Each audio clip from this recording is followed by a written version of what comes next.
사실 그 이제 버냉키가 출구 전략을 논하고 나서 상당히 그 금융시장이라든가 외환시장이 출렁거렸잖아요. 그리고 이제 이게 분명 영향이 클 것이다. 저는 이제 그렇게 생각을 하고, 아, 공부방에 이걸 한번 해봐야 되겠다. 생각하고 무턱대고 이제 그때 방장님한테 다음 달에 제가 발제하겠습니다 하고 나섰거든요. 근데 그때 시평은 하나 나와 있었어요. 그때 시평 2주 전쯤에 이제 출구 전략에 대한 건 나와 있었고, 이제 그거 하고 제가 좀 공부 좀 해가지고 어떻게 하면 될 줄 알았는데, 다행히 연구소에서 최근에 이렇게 참 좋은 보고서를 내셨습니다. FRB 출구 전략과 향후 전망 해가지고 경제 보고서를 냈는데, 이게 한 편에 30만 원짜리로 상당히 좀 보기 좀 힘든 그런 보고서 중에 하나거든요. 그렇지만 이제 제가 또 공개를 약간은 해야 되겠죠 하면서, 그러니까 좋은 자료 많으니까 잘 들어주시면 감사하겠습니다. 일단 제 소개를 좀 간단히 하겠습니다. 예, 저는 여기 잠깐 불 좀 꺼주시겠어요? 예. 저는 이제 이름은 최동렬이라고 하고, 예, 1977년생 37살입니다. 지금 병리과 전문의로서 녹십자 의료재단 그린크로스 랩에서 근무하고 있는 병리과 의사입니다. 저는 이렇게 이제 그 의사인데, 의사하고 경제 전문가가 아닌데, 요즘 몇 달 동안 이제 발제를 하다 보면은 진짜 그 분야의 전문가들이 오셔가지고 저를 상당히 좀 당황스럽게 하더라고요. 진짜 금에 대해서 발제를 할 때는 은행에서 그 금 이제 진짜 거래하시는 분들이 오시고, 그 다음에 저기 어디지, 안양에서 이제 국민연금에 대해서 발제를 하니까 보험 설계사 분들이 상당히 많이 오셨어요. 그래가지고 제가 상당히 이제 긴장을 많이 하게 되는데, 오늘도 상당히 좀 고수분들이 좀 많이 오신 것 같습니다. 좀 상당히 긴장이 좀 많이 됩니다. 지금 이건 이제 그 최근의 뉴스를 좀 캡처를 한번 해봤습니다. 이 왼쪽에 있는 뉴스는 제목이 버냉키 점진적 출구 전략 언급, 금융시장 급락. 오늘 나온 뉴스죠. 오늘 나온 뉴스고, 그리고 오른쪽에 있는 뉴스는 이제 그 한 며칠 전에 이제 나온 뉴스인데, 버냉키 한 발 물러서 출구 전략 시행. 아, 이게 그 오른쪽에 있는 게 오늘 나온 거네요. 오늘 나온 거고, 왼쪽에 있는 게 한 달 전에 나온 거죠. 예, 그때 한 달 전에 출구 전략 언급해가지고 금융시장이 완전 요동을 쳤고, 오늘은 한 발 물러섰다 해가지고 이제 다시 또 금융시장이 이제 특히 주식시장 같은 경우 화랑을 보이고 그랬죠. 그래서 이제 보면은 이제 이게 밑에 아래쪽에 있는 그래프가 이제 코스피, 코스닥, 이제 그런 그래프인데, 이제 그 한 달 전쯤에 갑자기 급락을 막 했죠. 이때 그 출구 전략 언급이 되면서, 그러다가 이제 오늘에서야 이제 오늘 이제 갑자기 이제 또 출구 전략이 좀 늦어질 것 같다니까 반등을 했습니다. 상당히 좀 변동성이 상당히 큽니다. 그리고 환율이나 이제 금리 같은 것도 보면은 상당히 변동성이 크거든요. 이거 자세히 보고 있으면은 솔직히 좀 멀미할 것 같아요. 저는 솔직히 요새 막 환율이 막 2자리씩 그렇게 움직여요. 요새 그 어느 날에 따라서. 그런 날 별로 없었거든요. 그런데 요새는 막 하루에 그렇게 움직이니까 상당히 좀 혼란스럽습니다, 많이. 그래서 이 출구 전략이 도대체 뭐길래 이렇게 우리를 힘들게 하느냐, 우리가 이렇게 관심을 많이 갖게 되느냐 하고, 일단 출구 전략의 정의부터 좀 알아보겠습니다. 출구 전략이라는 것은 경기 침체나 위기가 종료되고 회복된 시점에서 경기 부양을 위해 펼쳤던 정책을 경제에 미치는 영향을 최소화하면서 걷어들이는 전략적 경제 정책을 의미합니다. 이제 보통 이제 경기 부양을 위해 펼치는 정책은 이제 정부가 펼치는 정책이 있고 중앙은행이 펼치는 정책이 있는데, 정부에서는 재정 지출을 많이 늘려가지고 이제 그렇게 경기 부양을 많이 그렇게 하려고 하고, 이제 중앙은행 같은 경우는 일단 저금리를 시행을 해서 유동성을 시중에 이제 돈이 좀 많이 돌게 그렇게 하죠. 그리고 양적 완화라는 정책을 또 하게 됩니다. 그 양적 완화는 한마디로 이제 그 미국에서 실시한 양적 완화를 보면은 이제 그 미국 그 돈을 찍어서 자산을 매입해주는 그런 걸 말하는 건데요. 예. 자, 일단 그 재정 정책을 쓴다고 했잖아요. 그러면 이제 미국의 재정 상황이 좀 어떤가 한번 볼 필요가 있습니다. 이 그래프를 보면은 이제 미국 공적 부분의 채무 추이하고 미국 공적 부분 재정 적자 추이가 나와 있죠. 맨 위에 그래프가 연방 정부의 이제 적자고, 그 다음에 이제 녹색 그래프가 주 지방 정부의 그래프인데, 채무가 상당히 연방정부 늘어나고 있죠. 예. 그 다음에 주지방정부 늘었다가 좀 줄어들고 있고 이렇게 되고 있고, 재정적자 추이를 보면은 이제 연방정부는 이렇게 적자가 늘다가 좀 감소하는 그런 추세가 보이고 있고, 예. 이제 다른 그 주체들도 이렇게 좀 적자가 좀 줄어들고 있는데, 적자가 이렇게 줄어드는 이유가 이제 어떤 책에서 보니까 더 이상 여력이 없어가지고 줄인다.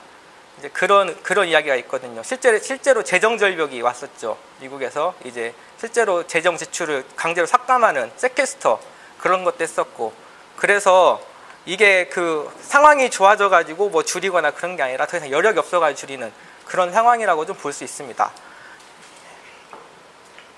그리고 이제 저금리, 이제 그 이렇게 그 2008년에 금융위기 터지고 나서 이제 금리를 이제 그 미국에서 기준금리를 거의 0에서 0.25%로 확 낮췄죠.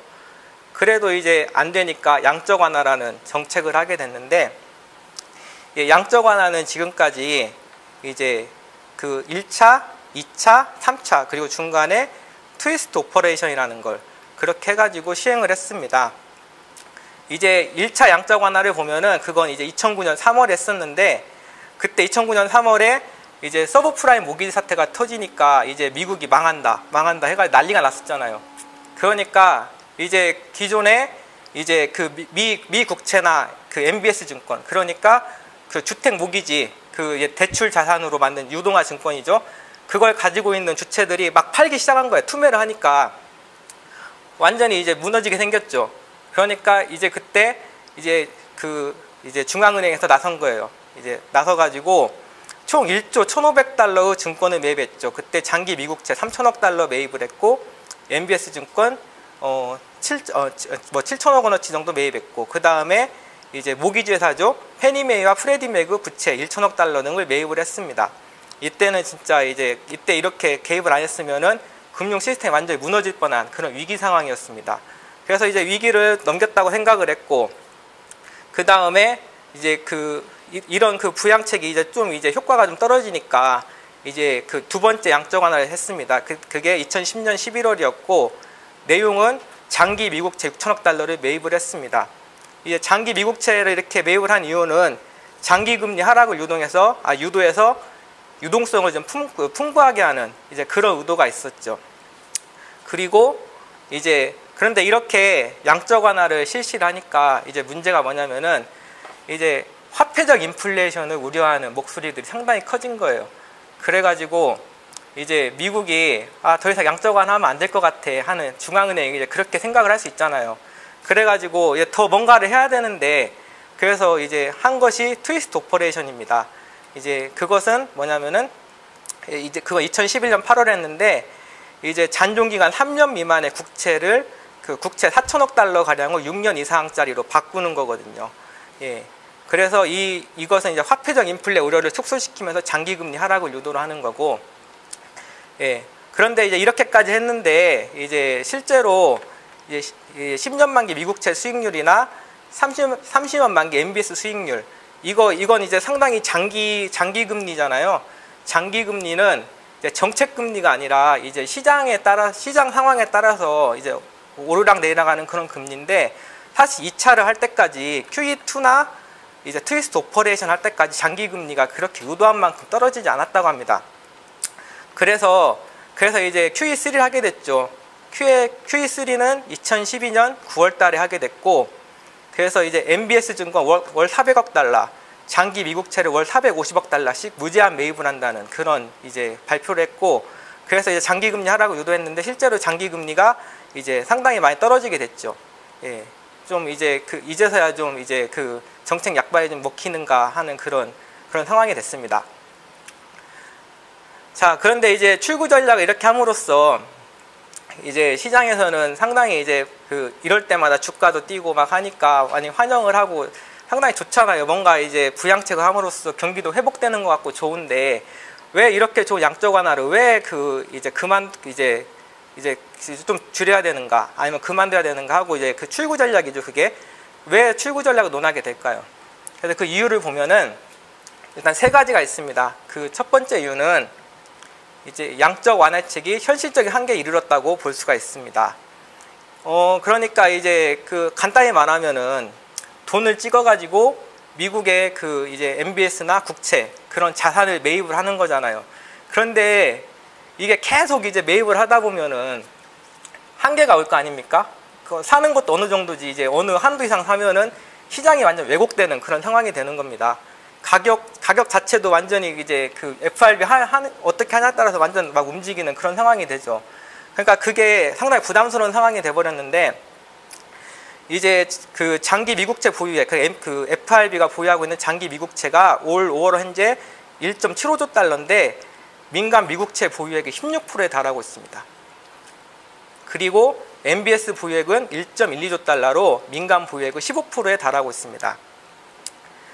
그래서 이렇게 이제 QE3 정책이 계속되면은 올해 안에 FRB가 소유한 장기 미국채와 MBS가 민간 보유액이 20%에 달할 정도가 된다고 합니다. 이 정도면 상당히 좀 시장 왜곡이 좀 벌어질 만하죠. 상당히 좀 부담스러운 그런 상황이 될 수도 있는 것입니다.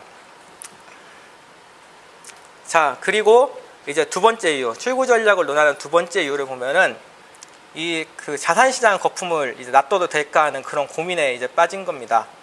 이제 그 출구 전략, 그 이제 QE를 발표할 때마다 이제 주식시장, 여기 보면은 미국 다우지수 추이가 보이는데 주식시장이 반응을 하면서 상당히 반등을 많이 하는 게 이제 다 확인을 했죠. 예. 주식은 뛰고, 그 다음에 이제 국채 수익률도 어느 정도 떨어지고, 그러니까 국채 가격도 비싼 상태로 계속 국채나 MBS 가격도 계속 비싼 상태로 유지가 되는 거죠. 예. 그리고 이제 그 미국 이제 부동산 때문에 또 그렇게 됐으니까 이제 부동산이 어떻게 회복되느냐 그걸 보면은 이게 이 6개의 그 그래프인데 일단 케이스 실러 지수나 이런 이제 주택 착공 추이나 이제 이런 걸 보면은 그 아직 바닥권이 약간 반등 이제 그런 식의 패턴을 좀 보이고 있는데요. 문제는 이게 신규 주택 판매량 추이를 보면 판매량은 이제 거래량이죠. 거래량은 2008년도 이후에 쭉 바닥으로 떨어진 이후에 지금 별로 회복이 안 됐습니다. 별로 안 됐는데 이제 그런데 가격은 신규 주택 판매 가격이 거의 금융위기 전 수준으로 회복이 됐어요. 거래가 별로 없는데 가격이 회복이 됐다. 상당히 좀 뭔가 이상하죠. 그러니까 가격 거품이 상당히 좀 심하다는 걸 알 수 있고 실질적으로 자기가 살려고 하는 주택 거래는 별로 없다는 걸 그렇게 감으로 알 수가 있는 것이고요. 그런데 이제 주택 착공 추이를 보면은 5가구 이상 다주택. 미국에서는 이것은 그 수익형 부동산이라고 합니다. 리츠 같은 데서 이제 주로 사고 파는 그런 부동산인데 그 착공 건수가 많이 늘었어요. 그러니까 이걸 종합해서 보면은 가게가 이제 회복을 해가지고 집을 막 사는 그런 게 아니라 이제 그 돈을 가진 어떤 세력들이 이제 부동산에 투자를 하고 그것이 거래는 별로 없는데 가격은 많이 올리는 그런 지금 상황이 된 겁니다. 그러니까 지금 그 FRB에서도 이걸 그냥 놔두면 좀 안 될 것 같다 그런 생각을 좀 했을 수도 있습니다. 자, 그리고 출구 전략을 논하는 이유 세 번째 보면은 실제로 미국 경기는 회복되고 있다고 판단했을 수도 있습니다. 자, 여기 보면은 이제 그래프가 여러 개 있는데 미국 기업의 설비 투자 증가율, 미국 광공업 가동률 추이, 자동차의 제조업 가동률, 미국 자동차 판매량, IT 가동률, 반도체 가동률, 예, 이런 그래프들이 있는데, 자, 그 자동차 판매량 같은 경우는 보면은 거의 금융위기 전 수준에 약간은 못 미치지만 거의 회복을 했습니다. 이거 보면 미국 경기 회복됐다 하고 막 그렇게 생각을 해볼 수 있겠죠.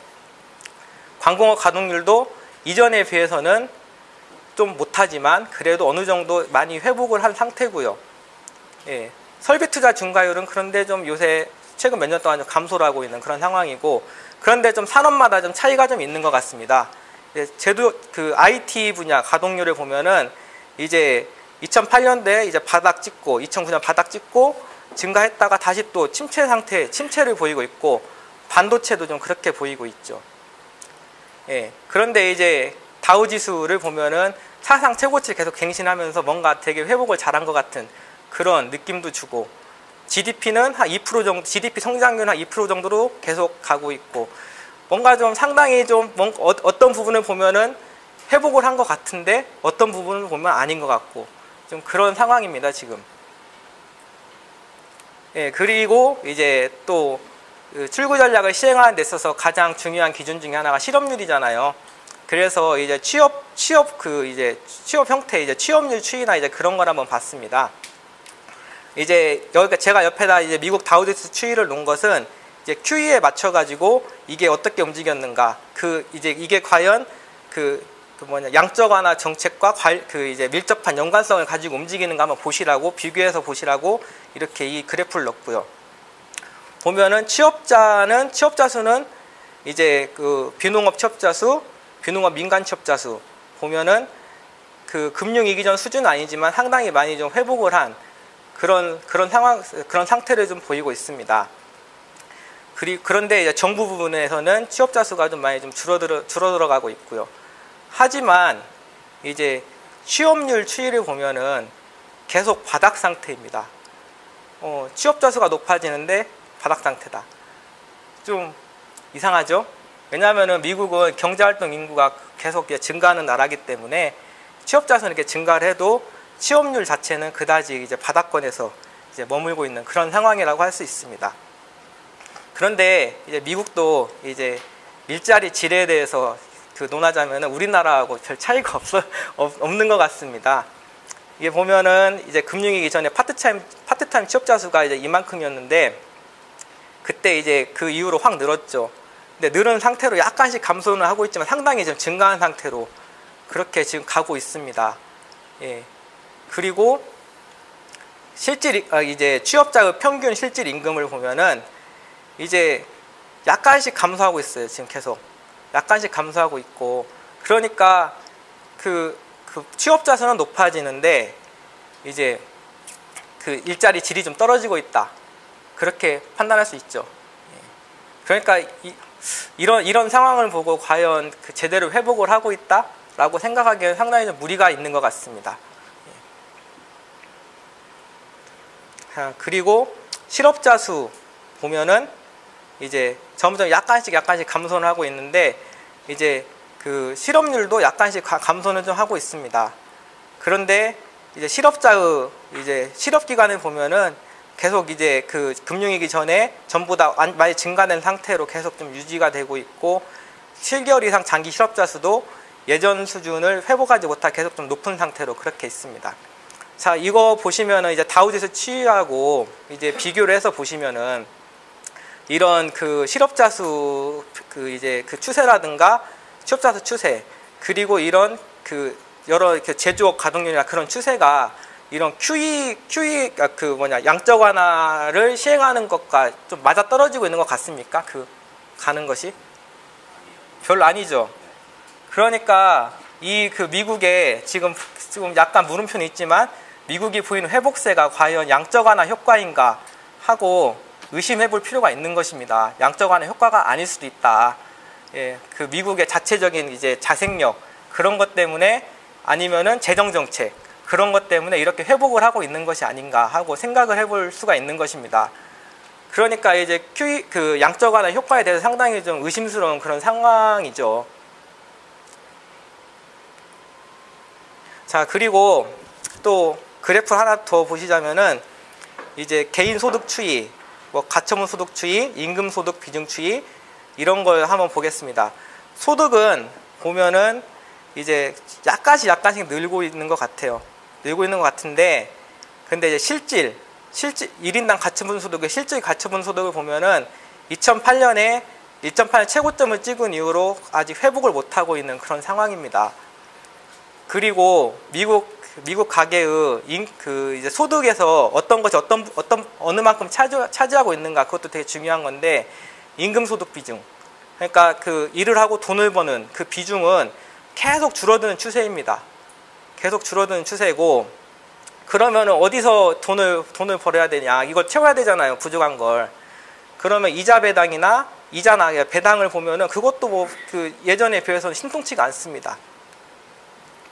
그러면 도대체 줄어든 소득을 무엇이 보존해주고 있느냐, 그걸 보면은 이제 사회보장 사회보장 있죠. 정부에서 이제 막 그 부조해 주는 거 있잖아요.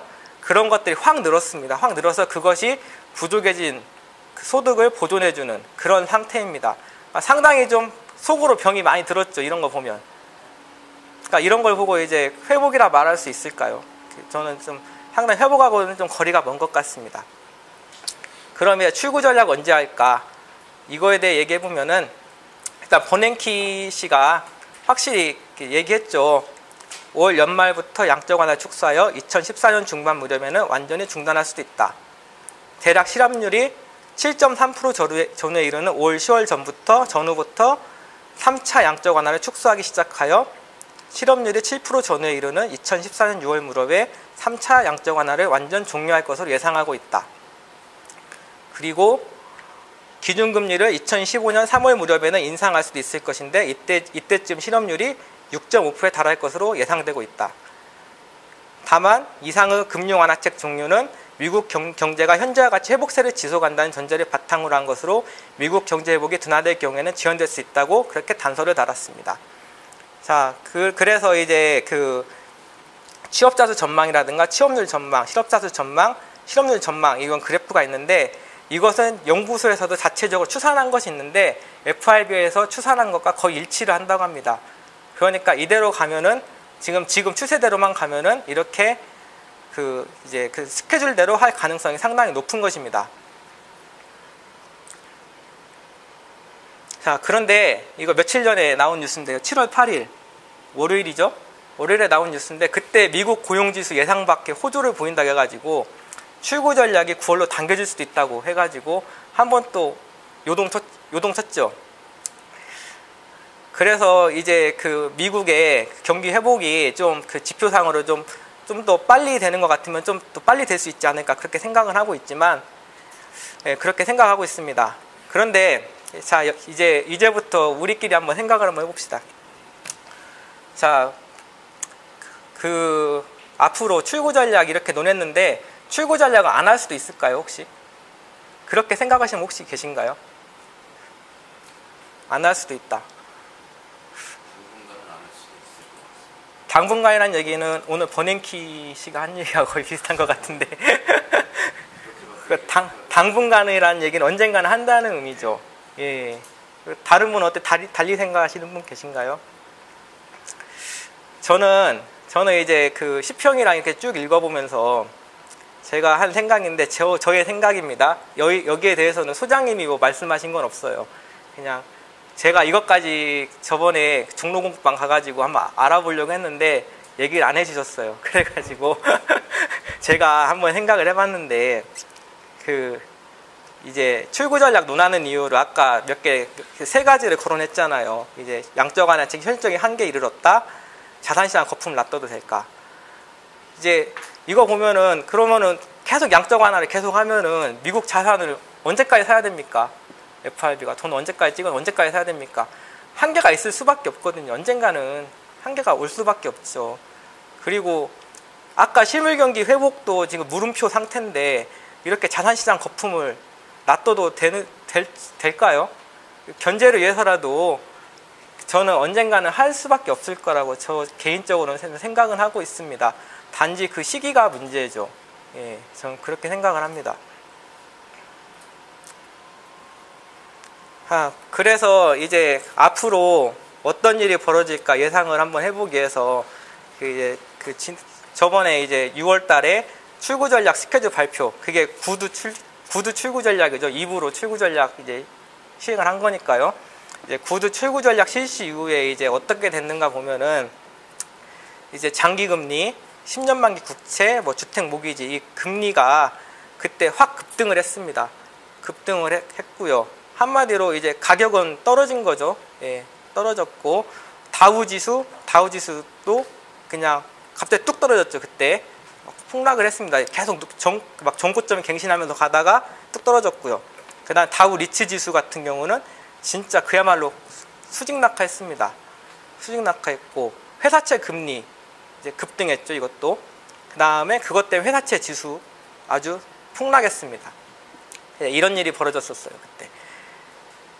그런데 이제 정말 이제 출구 전략 실시된다면 어떻게 될 것이냐? 이것은 이제 그 보고서에 나온 이야기 그대로 옮긴 것이거든요. 예. 10년 만기 미국채는 장기금리 상품의 가격 하락, 그 장기금리 상승은 적어도 1년 정도는 불가피하다. 그리고 이로 인한 부동산 및 기업 투자 등 실물 경제와 정부 채무에 의한 악영향도 불가피할 것으로 생각이 되고 있다. 예. 그리고 주가 역시 적어도 출구 전략이 종료될 것으로 보이는 2014년 중반까지는 조정 국면이 지속될 가능성이 높다. 상당히 좀 약세를 보인다는 그런 뜻이겠죠. 그리고 그러면 이렇게 했을 때 과연 미국 경제가 완전히 회복을 하려면은 무엇을 힘으로, 무엇의 에너지로 회복을 해야 되냐? 그러면은 그것은 바로 민간 부분에는 획기적인 신성장 동력이 나와야 된다는 것입니다. 이게 나오지 않는 한 미국 경제는 FRB 후 출구 전략 이외에도 저성장이 지속될 가능성이 높다고 그렇게 보고서에서는 기술되고 있습니다. 자, 그러면은 지금까지 미국 얘기를 많이 했는데 이제 우리나라에서 이제 어떻게 될까 한번 저희끼리 한번 얘기를 한번 해봅시다. 자, 이제 버냉키가 이제 살짝 말한 것 때문에 우리나라는 위아래로 너무 막 출렁이는데 자, 한번 볼까요? 자, 캐리 트레이드 아시죠? 캐리 트레이드. 미국의 금리가 워낙 싸니까, 이자가 싸니까 거기서 대출을 받아가지고 이자 많이 주는 곳에 이제 그런 나라로 가가지고 투자를 하는 걸 캐리 트레이드 하잖아요. 자, 그러면은 우리나라로 들어온 캐리 트레이드 자금은 출구 전략 이후에 어떻게 될 것 같습니까? 뭐 생각나는 대로 한번 말씀해 보세요. 본국으로 가야죠. 돌아가죠. 예, 돌아간다고 쉽게 예상을 해볼 수가 있죠. 그건 예, 그렇습니다. 그렇게 이제 예상하는 분들이 상당히 많고요. 그러면은 이제 자, 환율 어떻게 될까요? 원달러 환율 돌아가니까 예, 올라가는 쪽으로 생각하는 게 이제 이치에 맞겠죠. 예, 저는 이제 그런 쪽으로 좀 생각을 하고 있고요. 자, 그러면은 이제 주가 지수는 어떻게 될까요? 우리나라 주식 어떻게 될까요?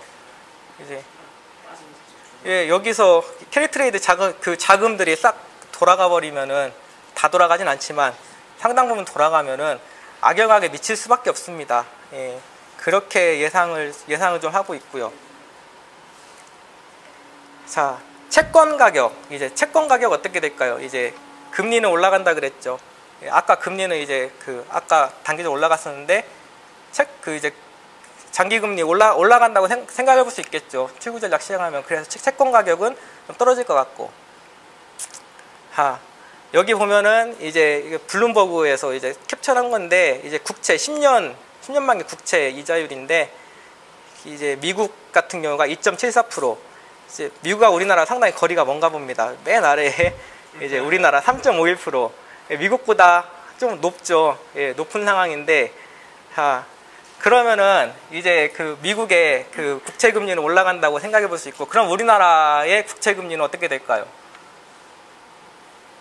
미국보다 낮을 수 있을까요? 가뜩이나 캐리 트레이드 자금 빠져나가고 어쩐다고 해가지고 그러는데 낮게 유지해가지고는 저는 좀 힘들지 않을까. 미국보다는 그래 높아야 되지 않을까요? 저는 좀 그렇게 좀 생각은 해보고 있고요. 자, 그럼 국채금리 올라가면은 이제 주택담보대출하고 그렇게 이제 국채금리가 연동된 건 아니지만 이제 그래도 주택담보대출 금리가 국채금리보다 높은 게 상식이잖아요. 그러면은 저는 이제 주택담보대출 금리도 좀 많이 올라갈 것 같습니다. 앞으로. 그래서 이미 신문에 이제 7월 7일자 뉴스인데 신문에 이렇게 나왔어요. 대출금리 인상의 대출자들 울상 어찌하리요. 이런 기사가 벌써 뜨거든요. 그러니까 앞으로 이제 대출 많은 분들이, 특히 변동금리 대출 받은 분들이 부담이 좀 증가할 거라는 걸 알 수가 있고, 대출을 많이 낀 집들은 좀 많이 힘들어질 수도 있겠죠. 그래서 제가 한번 어쩌면 하고 한번 흐름도를 한번 그려봤습니다. 예, 제 생각이고 이건 다른 생각을 하신 분도 있을 것 같긴 한데요. 일단 출구 전략을 시행을 하면은 금리가 상승을 하고, 이것 때문에 이제 대출금 상환에, 주택담보대출 대출금 상환에 부담을 느끼는 데부터 이제 좀 매물이 이제 증가하면서 부동산 하락이 가속이 되고, 그러다 보면은 LTV 초과하는 주택담보대출이 또 속출도 할 수도 있고, 그런 부실 대출이 급증이 좀 되겠죠. 그러다 보면은 저희가 그 작년 말에서 올해 초에 그 이제 연구소에서 개최한 그 경제전망 세미나에서 들은 거 있잖아요. 은행 위기에 대해서 상당히 많이 들었죠. 뭐 160조 규모의 부실이 뭐 발생을 하고 은행의 뭐 전체 자본이 잠식될 가능성이 높다. 저는 이제 그런 일이 터지지 않을까 하고 그런 우려를 좀 하고 좀 있습니다. 그리고 그것 때문에 이제 국가에서는 긴급히 이제 재정을 투입하고 해가지고 위기를 수습하려고 하다 보니까 재정위기가 올 수도 있고, 유럽에서도 이런 일이 벌어졌잖아요, 벌써. 예, 미국도 이것 때문에 재정 적자 상당히 심각한 그런 상황이고, 그것 때문에 이제 그 국가 신용도에도 문제가 생기고 그러다 보니까 환율도 상승하고, 환율 상승 때문에 대외 부채 상환 부담이 또 증가하고, 이런 것들이 또 복합적 작용해서 이제 위기가 발생하고 그렇게 되고, 또 출구 전략을 시행함으로써 이제 금리가 상승하고, 이제 그러다 보니까 금융기관에서 해외 단기 자금을 차입하는데 어려움을 좀 겪지 않을까 그렇게 생각을 하거든요. 금융기관이라는 게 역할이 그 단기로 돈을 빌려가지고 그걸 장기로 빌려줘가지고 거기서 이윤을 창출하는 게 기본적인 수익 모델인데, 이렇게 단기 차입에 어려움을 겪고 장기로 빌려준 돈 돌아오지 않고 그렇게 되면은 금융위기가 좀 발생할 수 있겠다는 그런 생각도 한번 해봤습니다. 이렇게 이제 복합적으로 작용을 해서 이제 한 위기가 발생하지 않을까. 그러면은 위기가 발생하면은 이제 위기를 해소를 해야 되지 않겠습니까? 위기는 어떻게 해소를 해야 될까요? 그건. 예. 그러니까 결국에는 기본으로 돌아가지 않을까 그런 생각이 드는데, 그러니까 우리나라도 아까 이제 미국 경제가 회복을 하려면은 신성장 동력이 나와가지고 경제를 이렇게 세워야 된다 그렇게 했는데, 우리나라도 이제 그런 식으로 해가지고 가야 되지 않을까 그렇게 생각을 합니다. 그래도 이제 우리나라가 이렇게 위기가 발생했을 때 좀 그 과거 IMF 때 그랬듯이 환율이 상승하면은 제조업 수출할 때 좀 이제 수출 경쟁력이 좀 생기잖아요. 그래가지고 유럽과 좀 달리 좀 그런 것 때문에 좀 약간 유리한 위치에 서가지고 좀 이제 회복을 좀 하지 않을까 좀 그렇게 좀 생각을 해보고 있습니다. 그런데 이렇게 예상이 되면은 막 우리 너무 당황하고 어떻게 막 그렇게 당황만 하잖아요. 그렇지만 저희는 과거 IMF를 겪었습니다. IMF를 겪었는데 그때 대다수의 사람들은 힘들었지만 그 중에 일부, 특히 현금 가진 분들은 그때를 천재일우의 기회로 여기고 자산을 불리기도 했습니다. 그러니까 여러분들도 앞으로 일이 좀 어렵게 된다 하더라도 너무 낙담하지 마시고, 어떻게 하면은 내 자산을 지키고 어떻게 하면 또 불릴 수 있을까 한번 골똘히 한번 생각을 했으면 좋겠습니다. 예, 이상으로 발제 다 끝났습니다. 감사합니다. 예.